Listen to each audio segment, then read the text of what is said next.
Music is a universal language, but mastering English opens doors to share your unique melody with the world. Stories like the one you are about to hear immerse you in the rhythm and vocabulary of English, making learning less of a study and more of an experience. Stay with us. They stole his greatest song, but he gave them something far more valuable: his silence.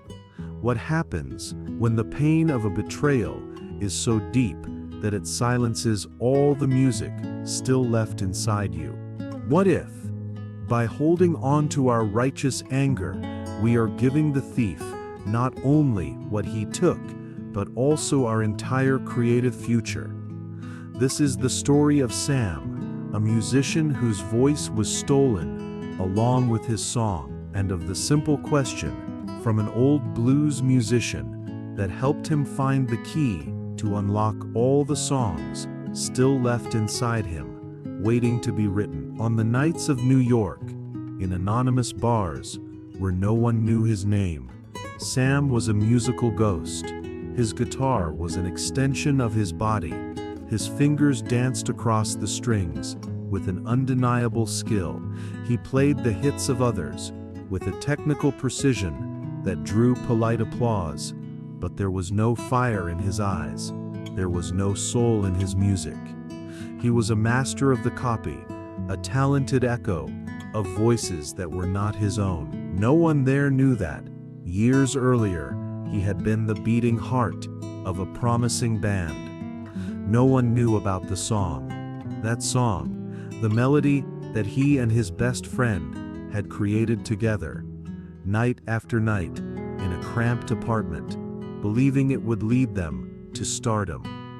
No one knew about the theft, about the final betrayal, when his friend sold the song, registering only himself as the author, to a famous artist, who turned it into a worldwide hit. The song climbed the charts, the friend got rich, and Sam broke. The betrayal didn't just take his royalties, it took his will to create. The paralyzing fear of being stolen from again, and the torturous belief that he could never create anything as good as the lost song, silenced him. His guitar, which was once his voice, now only cried the songs he no longer allowed himself to write. He was trapped, forever playing the music of others. Now, it was late at night when the show ended. The applause was polite, as always, and Sam packed up his guitar, feeling the usual emptiness. But that night, the loneliness felt heavier. Instead of going straight home, he found himself wandering the streets of Greenwich Village until a sound drew him in. The raw, wailing sound of a blues guitar coming from a small, smoky club, a place that seemed to have stopped in time. He went in. On the small stage, lit by a single amber light, was Robert, an elderly man with a face that was a map of lived stories, playing his guitar as if he were confessing his sins and celebrating his joys, all at the same time. His technique wasn't perfect, but every note carried the weight of truth. It was music that didn't apologize for its scars. It was the exact opposite of the polished, empty performance Sam had just delivered. After the show, with the bar nearly empty, the two musicians began to talk, like strangers united by the universal language of music. There was an honesty in Robert's presence, an absence of pretense that disarmed Sam. And there, encouraged by the raw authenticity of that old bluesman, Sam, perhaps for the first time in years, told his story. The story of the stolen song, the betrayal, and the silence that had haunted him ever since.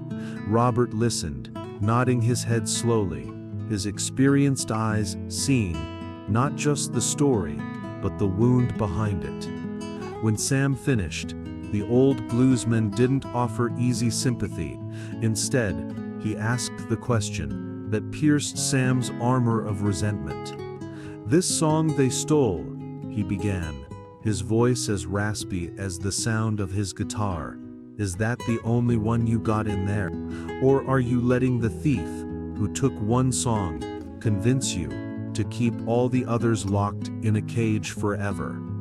The question hung in the smoky air. Sam had no answer. Robert leaned forward, his intensity gentle.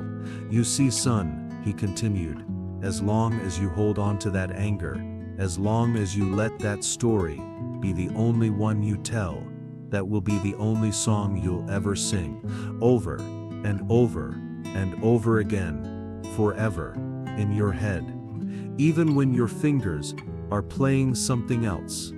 Robert's words hit Sam, not as a judgment, but as a precise diagnosis. He realized, with a painful clarity, the truth in that cruel metaphor.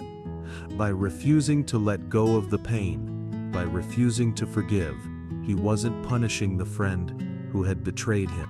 He was punishing himself, condemning himself to live in an eternal loop of that single, painful melody, while all the other songs he could have written remained silent, locked in the cage of his own resentment. The conversation with Robert haunted Sam for days. The image of the cage, of the unsung songs, wouldn't leave him alone. He realized that forgiveness, liberation, wouldn't be an act of confronting the past or seeking justice. It would be an act of creating the future. It would be picking up his notebook and his guitar, not to play the old, safe songs of others, but to dare to write his own. And so he did. The process was different this time. He didn't search for the perfect melody or the brilliant lyric. He just let the pain flow, but not as a victim. He wrote about the loss, about the betrayal, but also about the scar that remained, about the quiet strength that is born from survival. The song that emerged was not bitter, it was melancholic, but strong. It was the voice of someone who had walked through the fire, break and come back, marked, but whole.